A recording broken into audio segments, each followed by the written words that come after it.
When you find an available physical book in OneSearch, refer to the collection and call number to locate it on the shelf. We can see that this book is in the General Collection and is classified using Library of Congress classification. Take particular note of the call number, as this is how books are organized on the shelf. Click on the Locate button to see where in the library the book is kept. The floor plan will tell you which floor of the library to go to, as well as the location of the particular shelving section you need to find. When you arrive at the right floor, follow the signage to find the correct shelf. Then, use the call number to find the exact location of the book.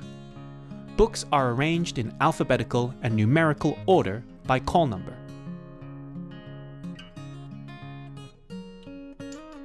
If you need help finding books in the main library, please feel free to ask at the information desk on level 3.